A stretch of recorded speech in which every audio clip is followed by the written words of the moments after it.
നമസ്കാരം, നിങ്ങൾക്ക് എല്ലാവർക്കും പാർട്ട് ടൈം ട്രേഡറിന്റെ ഒരു പുതിയ ഇൻഫോർമേറ്റീവ് വീഡിയോയിലേക്ക് ഒരിക്കൽ കൂടി സ്വാഗതം. അപ്പൊ നമ്മൾ ഇന്നത്തെ വീഡിയോയിൽ നമ്മൾ സ്റ്റോക്കിനെ എങ്ങനെ നമുക്ക് ഹെഡ്ജ് ചെയ്യാം ഒരു ഫ്യൂച്ചർ ഉപയോഗിച്ച് എന്നാണ് പറഞ്ഞു തരാൻ പോകുന്നത്. അപ്പൊ നമുക്കറിയാം, കഴിഞ്ഞ വീഡിയോയിൽ ഒരു ഇൻട്രൊഡക്ഷൻ വീഡിയോ ആയിട്ട് ഇതിനു മുമ്പ് ഒരു വീഡിയോ ചെയ്തിരുന്നു. അതിൻ്റെ അകത്ത് നമ്മൾ പറഞ്ഞു, നമുക്കൊരു ടെമ്പററി മാർക്കറ്റ് കറക്ഷൻ ഉണ്ടാകുന്ന സമയത്ത് നമ്മളൊരു ഇൻവെസ്റ്റർ ആണെങ്കിൽ, അല്ലെങ്കിൽ ഷോർട്ട് ടൈം ഇൻവെസ്റ്റർ അല്ലെങ്കിൽ ലോങ് ടൈം ഇൻവെസ്റ്റർ ആണെങ്കിൽ, നമ്മുടെ കയ്യിൽ കുറച്ച് സ്റ്റോക്ക് അല്ലെങ്കിൽ ഒരു പോർട്ട്ഫോളിയോ, ഒരു ഡൈവേഴ്സിഫൈഡ് പോർട്ട്ഫോളിയോ ഉണ്ടെങ്കിൽ മാർക്കറ്റ് താഴോട്ട് പോരുന്നതനുസരിച്ച് നമ്മുടെ കയ്യിലുള്ള സ്റ്റോക്കിന്റെ വില കുറഞ്ഞു വരും. ആ ഒരു സമയത്ത് നമ്മൾ നോക്കിയിരിക്കേണ്ടി വരും.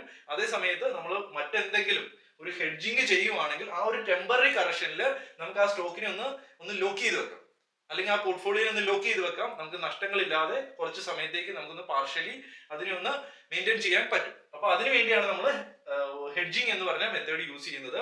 അപ്പം ഈ ഒരു വീഡിയോയിൽ നമ്മൾ ഫ്യൂച്ചർ ഉപയോഗിച്ച് എങ്ങനെ ഹെഡ്ജ് ചെയ്യാമെന്നാണ് കാണിച്ചു തരാൻ പോകുന്നത്. ഓപ്ഷൻ ഉപയോഗിച്ച് എങ്ങനെ ഹെഡ്ജ് ചെയ്യാമെന്ന് നെക്സ്റ്റ് വീഡിയോസിൽ നമ്മൾ പഠിക്കും. നമ്മൾ ഈ ഒരു വീഡിയോയിൽ ഒരു സ്റ്റോക്കിനെയാണ് എങ്ങനെ ഹെഡ്ജ് ചെയ്യാമെന്ന് കാണിച്ചു തരാൻ പോകുന്നത്. നെക്സ്റ്റ് വീഡിയോയിൽ നമ്മൾ പോർട്ട്ഫോളിയോനെ എങ്ങനെ ഹെഡ്ജ് ചെയ്യാം ഫ്യൂച്ചർ ഉപയോഗിച്ച് എന്ന് നമ്മൾ പഠിക്കാൻ പോവുകയാണ്. നമുക്ക് നമ്മുടെ കയ്യിൽ റിലയൻസ് എന്ന് പറഞ്ഞ ഒരു സ്റ്റോക്ക് ഉണ്ട്.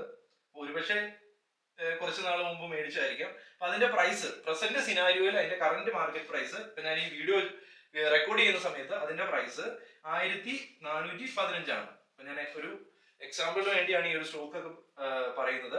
1415 എന്ന പ്രൈസിലാണ്.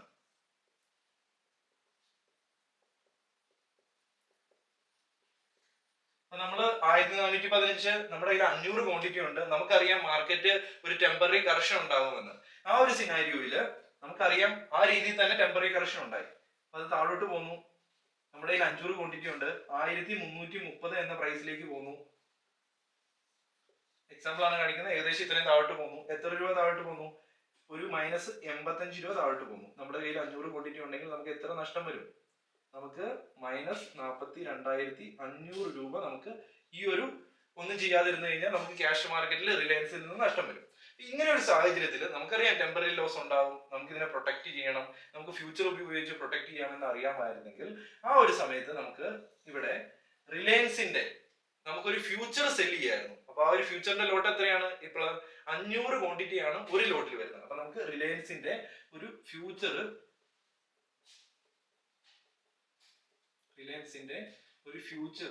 നമുക്ക് സെല് ചെയ്യാം. അപ്പൊ അത് സെല് ചെയ്യുന്നത് കൊണ്ട് ഇപ്പോഴത്തെ റിലയൻസിന്റെ നമുക്ക് പറയുവാണ്, ഒരു മാസത്തേക്കാണ് ആ കറക്ഷൻ നിൽക്കുക എന്ന് നമുക്ക് ഏകദേശം ഒരു ധാരണ ഉണ്ടെങ്കിൽ നമുക്ക് തൊട്ടടുത്ത മാസത്തെ നിയർ മന്ത് ഫ്യൂച്ചർ നമുക്ക് സെല് ചെയ്യാം. അതല്ല, നമുക്കൊരു 2 മാസത്തേക്ക് ആ ഒരു മാർക്കറ്റ് ഇനി താഴോട്ട് പോരാൻ സാധ്യതയുണ്ട്, റിലയൻസ് ഇൻഡസ്ട്രി അതിന്റെ കൂടുതൽ താഴോട്ട് പോരാൻ സാധ്യതയുണ്ട് എന്ന് നമുക്ക് തോന്നുവാണെങ്കിൽ നമുക്ക് നെക്സ്റ്റ് മന്ത് അല്ലെങ്കിൽ ഫാർ മന്തിലെ ഫ്യൂച്ചർ സെല് ചെയ്യാം. അപ്പൊ ഞാൻ നിയർ മന്തിലെ ഫ്യൂച്ചർ ആണ് സെല് ചെയ്യാൻ പോകുന്നത്. ഈ വീഡിയോ ചെയ്യുന്ന സമയത്ത് 1415 ആണ് അതിന്റെ നമ്മുടെ ക്യാഷ് മാർക്കറ്റിൽ ട്രേഡ് ചെയ്യുന്ന പ്രൈസ്. അതുപോലെ തന്നെ ഫ്യൂച്ചറിന്റെ അതിന്റെ പ്രൈസ് 1421 ആണ്. അത് ഞാൻ റൗണ്ട് ചെയ്ത് 1420 എന്ന് എടുക്കുവാണ്. അതൊരു കാൽക്കുലേഷൻ എളുപ്പമാക്കുന്നതിന് വേണ്ടിയാണ്. അപ്പൊ ഇവിടെ നിന്ന് ഈ ഒരു സിനാരിയോയില് നമ്മൾ ഈ ഫ്യൂച്ചറും കൂടെ സെല് ചെയ്ത് വെച്ചിരുന്നെങ്കിൽ, ഈ ഒരു പോർട്ട്ഫോളിയോ ഇരിക്കുന്നതിന്റെ കൂട്ടത്തിൽ നമ്മൾ ഫ്യൂച്ചറും കൂടെ സെല് ചെയ്ത് വെച്ചിരുന്നെങ്കിൽ, ഇത് താഴോട്ട് വരുന്നതനുസരിച്ച് എക്സ്പയറി ആകുമ്പോഴത്തേനും ഇത് 1330 ഇത് ക്ലോസ് ചെയ്യുന്നെങ്കിൽ ഇവിടെ എത്ര രൂപ പ്രോഫിറ്റ് ഉണ്ടായേനെ? നമുക്ക് 90 രൂപ പ്രോഫിറ്റ് ഉണ്ടായേനെ. കാരണം ഫ്യൂച്ചർ സെല്ലാണ് ചെയ്ത് വെച്ചിരിക്കുന്നത്. പ്രൈസ് താഴോട്ടാണ് വരുന്നതെങ്കിൽ, അണ്ടർലൈൻ അസറ്റിന്റെ പ്രൈസ് അല്ലെങ്കിൽ റിലയൻസ് എന്ന് പറഞ്ഞ കമ്പനിയുടെ പ്രൈസ് താഴോട്ടാണ് വരുന്നെങ്കിൽ സെല് ചെയ്ത് വെച്ചതിന് നമുക്ക് പ്രോഫിറ്റ് ഉണ്ടാവും. നമുക്ക് 90 രൂപ പ്രോഫിറ്റ് ഉണ്ടാവും. 90 × 500 എത്ര ക്വാണ്ടിറ്റി ഉണ്ട്? നമുക്ക് 45,000 രൂപ പ്രോഫിറ്റ് ഉണ്ടാവും. ഇവിടെ നോക്കുക, നമുക്ക് ഇവിടെ എന്താണ്? ഇവിടെ നമുക്ക് -42,500 ലോസ് വരേണ്ട സാഹചര്യത്തിൽ മാർക്കറ്റ് താഴോട്ട് പോയി, അല്ലെങ്കിൽ റിലയൻസ് എന്ന് പറഞ്ഞ ഒരു കമ്പനി താഴോട്ട് പോയി കഴിഞ്ഞപ്പോൾ നമുക്ക് ഹെഡ്ജിങ്ങിലൂടെ 45,000 രൂപ കിട്ടി. ടോട്ടൽ ആയിട്ട് ഇവിടെ പ്രോഫിറ്റ് ആണോ?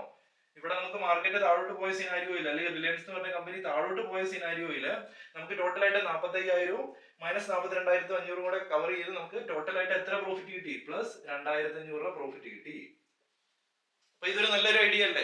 നമുക്ക് ഫ്യൂച്ചറിൽ നമുക്ക് ടെമ്പററി കറക്ഷൻ ഉണ്ടാവും മാർക്കറ്റിൽ എന്ന് മനസ്സിലാക്കി കഴിഞ്ഞു കഴിഞ്ഞാൽ തീർച്ചയായിട്ടും നമുക്ക് എത്രയാണോ ഇതിന്റെ 500 ക്വാണ്ടിറ്റി ആണ് എടുത്തെങ്കിൽ 500 ക്വാണ്ടിറ്റി അല്ലെങ്കിൽ സിംഗിൾ ലോട്ടിലാണ് നമ്മൾ ചെയ്യുന്നതെങ്കിൽ നമുക്ക് ഈക്വൽ ആയിട്ട് ഒരു എഫക്ട് കിട്ടും. നമുക്ക് താഴോട്ട് എത്ര മാത്രം പോയി കഴിഞ്ഞാൽ ആ ഒരു മാസത്തിനുള്ളിൽ നമുക്ക് 2,500 രൂപ പ്രോഫിറ്റ് കിട്ടിയേനെ.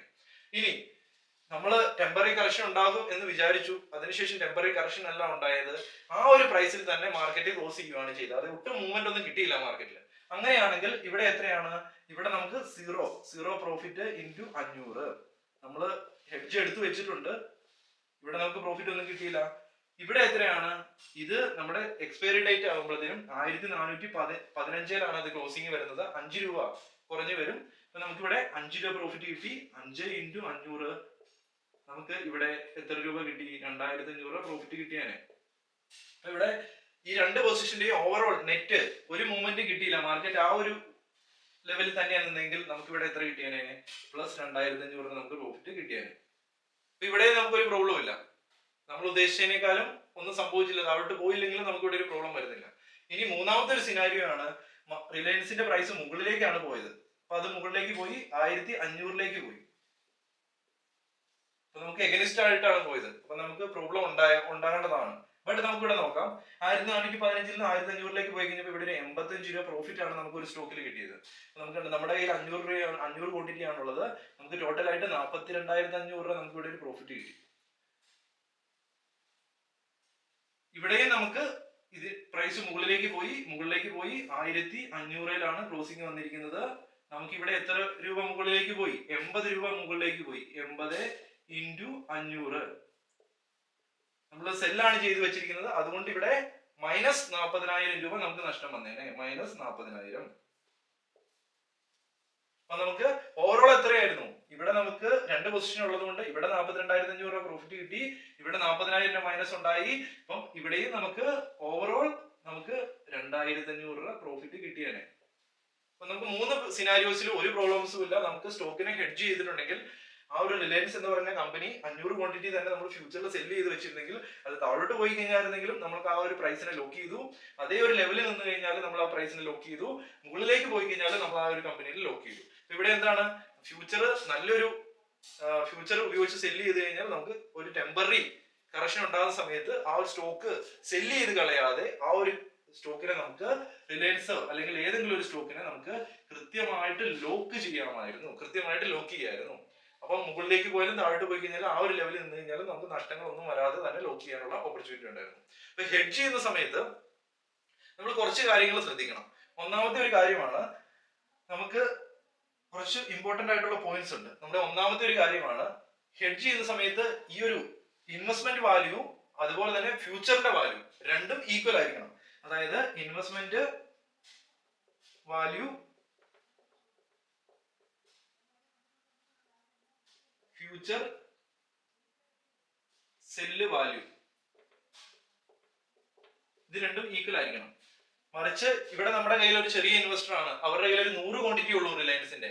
അതിന് എഗനിസ്റ്റ് ആയിട്ട് നമ്മൾ ഒരു ഫ്യൂച്ചർ സെല്ല് ചെയ്ത് കഴിഞ്ഞാൽ എന്താണ്? നമുക്ക് ഇങ്ങനെ പ്രൈസ് ലോക്ക് ചെയ്യാൻ പറ്റത്തില്ല.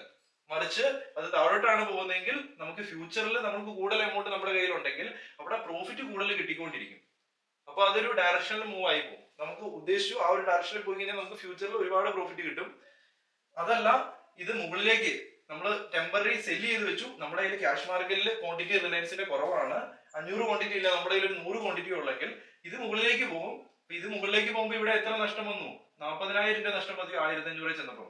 ഇവിടെ നമുക്ക് 85 ഇൻറ്റു 100 ക്വാണ്ടിറ്റി ഉള്ളെങ്കിൽ നമുക്ക് 8,500 നമുക്ക് ലാഭം കിട്ടി. അപ്പൊ ഇത് രണ്ടും കൂടെ കമ്പയർ ചെയ്ത് നമുക്ക് ടോട്ടൽ ആയിട്ട് 31,500 രൂപ നമുക്ക് ഇവിടെ നഷ്ടം വന്നേനെ. അപ്പം അങ്ങനെ ഒരു കാര്യം ഓർത്തിരിക്കുക, നമ്മുടെ ഇൻവെസ്റ്റ്മെന്റ് വാല്യൂ ഫ്യൂച്ചർ വാല്യൂ ആയിട്ട് കമ്പയർ ചെയ്യുമ്പോൾ ഒന്നുകിൽ ഈക്വൽ ആയിട്ട് വെക്കുക, അല്ലെങ്കിൽ ഫ്യൂച്ചർ സെൽ വാല്യൂ ഇതിനേക്കാളും കുറവായിരിക്കണം. അപ്പൊ ഈ ഫ്യൂച്ചർ സെൽ വാല്യൂ കുറച്ച് കുറഞ്ഞിരുന്നു കഴിഞ്ഞാലും ഓക്കെയാണ്. അപ്പൊ നമ്മൾ കാരണം നമുക്ക് ലോങ് ടൈമിൽ നമ്മുടെ ഇൻവെസ്റ്റ്മെന്റ് വാല്യൂവിനെ പ്രൊട്ടക്ട് ചെയ്യുക എന്നുള്ളതാണ് നമ്മുടെ ഉദ്ദേശം. നമുക്ക് ഫ്യൂച്ചർ സെൽ വാല്യൂ ഇച്ചിരി കുറഞ്ഞിരുന്നു കഴിഞ്ഞാലും കുഴപ്പമില്ല, ഒരിക്കലും കൂടി പോവാതിരിക്കുന്നതാണ് ബെറ്റർ. ഇനി നമ്മുടെ നെക്സ്റ്റ് പോയിന്റ് ആണ്, നമ്മൾ ഹെഡ്ജ് ചെയ്യുന്ന സമയത്ത് നമുക്ക് കുറച്ച് കോസ്റ്റ് വരും. ഹെഡ്ജ് ചെയ്യുന്ന സമയത്ത് നമുക്ക് ഈ ഒരു ട്രാൻസാക്ഷൻ, നമ്മൾ ഈ ഒരു ക്വാണ്ടിറ്റി നമ്മുടെ കയ്യിലുണ്ട്, അതുപോലെ തന്നെ നമ്മൾ ഈ ഒരു ഹെഡ്ജ് എടുക്കുന്ന സമയത്ത് നമുക്ക് ഏകദേശം ഈ ഒരു ഈ പ്രസന്റ് സിനാരിയോയിൽ റിലയൻസ് എന്ന് പറഞ്ഞ ഒരു കമ്പനിയുടെ എൻട്രി എടുക്കുന്ന സമയത്ത് നമ്മുടെ ഫെയർ വാല്യൂ ഇൻറ്റു ലോട്ട് സൈസ് ഗുണിച്ച് നമുക്ക് ടോട്ടൽ ആയിട്ട് ഒരു ക്യാപിറ്റൽ കിട്ടും. അപ്പൊ 1420 ഇൻറ്റു 500 ഒരു 7 ലക്ഷം രൂപ കിട്ടും. അതിന്റെ ഒരു 10% എടുത്ത് 10-15% ബ്രോക്കർ അനുസരിച്ച് അത് മാറും. ഒരു ഇനിഷ്യൽ മാർജിൻ ആയിട്ട് നമുക്കൊരു ഏകദേശം 1 ലക്ഷം രൂപ 1,20,000 രൂപ നമുക്ക് ഈ ഒരു ട്രേഡ് എടുക്കുന്നതിന് വേണ്ടി ആവശ്യം വരും. അപ്പൊ നമുക്ക് ഹെഡ്ജ് ചെയ്യുന്നതിന് വേണ്ടി ഹെഡ്ജിങ്ങില് കോസ്റ്റ് നീഡഡ്. ഈ ഒരു ലോസ് നമുക്ക് പാർഷ്യലി ആണ് നമുക്കതിനെ കവർ ചെയ്യാൻ പറ്റത്തുള്ളൂ, അല്ലാതെ കംപ്ലീറ്റ് ആയിട്ട് നമുക്ക് ഒരു വലിയ ടൈം പീരീഡിലേക്ക് നമുക്ക് അതിനെ കവർ ചെയ്യാൻ പറ്റത്തില്ല. അതല്ലെങ്കിൽ നമുക്ക് ചെയ്യാൻ പറ്റുന്നതെന്ന് പറഞ്ഞു കഴിഞ്ഞാൽ എക്സ്പയറി മാറി മാറി ഈ ഒരു എക്സ്പയറി തീരുന്ന സമയത്ത് വീണ്ടും നമുക്കൊരു ടെമ്പററി കറക്ഷൻ വീണ്ടും താഴോട്ട് പോരും എന്ന് നമുക്ക് തോന്നുകയാണെങ്കിൽ വീണ്ടും നമ്മൾ ഫ്യൂച്ചർ സെല്ല് ചെയ്തുകൊണ്ടിരിക്കണം. അപ്പൊ നമുക്ക് കംപ്ലീറ്റ് ആയിട്ട് ലോസിനെ നമുക്ക് കവർ ചെയ്യാൻ പറ്റത്തില്ല, ഒരു പാർഷ്യലി നമുക്ക് കവർ ചെയ്യാൻ വേണ്ടിയാണ് ഈ ഒരു ഹെഡ്ജിങ് യൂസ് ചെയ്യുന്നത്.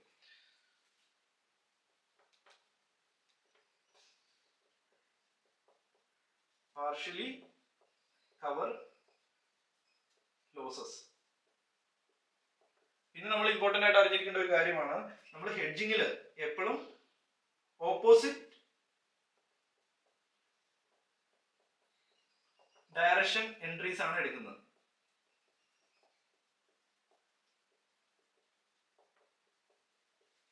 അതായത് ഒരു നമ്മുടെ കയ്യിൽ ഇൻവെസ്റ്റ്മെന്റ് വാല്യൂ നമ്മൾ എന്താണ് ക്യാഷ് മാർക്കറ്റിൽ ബൈ ചെയ്ത് വെച്ചേക്കുന്നു, അതിന് എഗനിസ്റ്റ് ആയിട്ട് നമ്മൾ ഒരു സെല്ലാണ് ഫ്യൂച്ചറിൽ ചെയ്യുന്നത്. അപ്പൊ ഇത്രയും കാര്യങ്ങളാണ് നമ്മളൊരു സ്റ്റോക്കില് ഫ്യൂച്ചർ ഉപയോഗിച്ച് ഹെഡ്ജ് ചെയ്യുന്ന സമയത്ത് നമ്മൾ മനസ്സിലാക്കി വെക്കേണ്ടത്. അപ്പൊ കാര്യങ്ങൾ മനസ്സിലായെന്ന് ഞാൻ വിചാരിക്കുന്നു, വ്യക്തമായിട്ട് മനസ്സിലായെന്ന് ഞാൻ വിചാരിക്കുന്നു. നമുക്ക് ഒരു സ്റ്റോക്കിനെ ഒരു ടെമ്പററി കറക്ഷനിൽ നിന്ന് സ്റ്റോക്കിന്റെ പ്രൈസ് ഇങ്ങനെ ഒരു പോയിന്റിലാണ് നിൽക്കുന്നത്, നമുക്കത് താഴോട്ട് പോരും എന്ന് നമുക്ക് ഒരു ധാരണയുണ്ട്. അപ്പൊ അങ്ങനെ ഒരു സമയത്ത് ഒരുപക്ഷെ താഴോട്ട് പോന്നേക്കാം, അതല്ല കുറച്ച് മുകളിലേക്ക് പോയേക്കാം, ആ ഒരു ലെവലിൽ നിന്നേക്കാം. എങ്കിലും നമുക്ക് താഴോട്ട് പോരും എന്ന് നമുക്ക് കൂടുതലായിട്ട് ധാരണ ഉള്ള സമയത്ത് നമുക്ക് ഫ്യൂച്ചർ സെല്ല് ചെയ്ത് ഇതിനെ ഈ ഒരു പോയിന്റിൽ തന്നെ നമുക്ക് ലോക്ക് ചെയ്യാൻ സാധിക്കുന്നതായിരിക്കും. ആ ഒരു പോയിന്റിൽ തന്നെ ലോക്ക് ചെയ്യാൻ സാധിക്കുന്നതായിരിക്കും. അതിനുശേഷം സ്റ്റോക്ക് താഴോട്ട് വന്നു കഴിഞ്ഞാലും ആ ഒരു ലെവലിൽ നിന്ന് കഴിഞ്ഞാലും മുകളിലേക്ക് പോയി കഴിഞ്ഞാലും നമുക്കൊരു പ്രോബ്ലംസും ഉണ്ടാകത്തില്ല. ഒരു ടെമ്പററി ഒരു പാർഷ്യൽ ടൈമിലേക്ക് പാർഷ്യലി നമ്മുടെ ലോസസിനെ നമുക്ക് കവർ ചെയ്യാൻ സാധിക്കുന്നതായിരിക്കും. ഈ വീഡിയോ കൃത്യമായിട്ട് നിങ്ങൾക്ക് മനസ്സിലായെന്ന് ഞാൻ വിചാരിക്കുന്നു. അപ്പൊ നെക്സ്റ്റ് വീഡിയോയിൽ നമ്മൾ എങ്ങനെയാണ് ഒരു പോർട്ട്ഫോളിയോനെ നമുക്ക് ഒരു ഫ്യൂച്ചർ ഉപയോഗിച്ച് നമുക്ക് ഹെഡ്ജ് ചെയ്യാൻ സാധിക്കുന്നതെന്ന് പഠിക്കും. അപ്പൊ തീർച്ചയായിട്ടും നിങ്ങൾക്ക് ആർക്കെങ്കിലും ഈ ഒരു ഹെഡ്ജിങ്ങിലൂടെ നമുക്ക് ക്രിപ്റ്റോ കറൻസിയിൽ നിന്ന് മോശമില്ലാത്ത നല്ലൊരു പാസീവ് ഇൻകം ജനറേറ്റ് ചെയ്യാൻ സാധിക്കുന്നതായിരിക്കും. അതപ്പോൾ നിങ്ങൾക്ക് പഠിക്കാൻ താല്പര്യമുണ്ടെങ്കിൽ വീഡിയോ ഡിസ്ക്രിപ്ഷനിൽ ലിങ്ക് ഉണ്ട്, വാട്സപ്പിന്റെ നമ്പർ ഉണ്ട്, അവിടെ വന്ന് മെസ്സേജ് അയക്കുക. കൂടുതൽ ഡീറ്റെയിൽസും കാര്യങ്ങളൊക്കെ മനസ്സിലാക്കി സിമ്പിൾ ആയിട്ട് പഠിച്ചെടുക്കാൻ സാധിക്കുന്നതായിരിക്കും. ഈ വീഡിയോ ഒരു എഡ്യൂക്കേഷൻ പർപ്പസിന് വേണ്ടിയാണ് ചെയ്യുന്നത്. കൃത്യമായിട്ട് മനസ്സിലായെന്ന് വിചാരിക്കുന്നു. ഒരു സ്റ്റോക്ക് റെക്കമെൻഡേഷൻസ് കാര്യങ്ങളൊന്നുമല്ല ചെയ്യുന്നത്. അപ്പോൾ ഓക്കെ, താങ്ക് യു.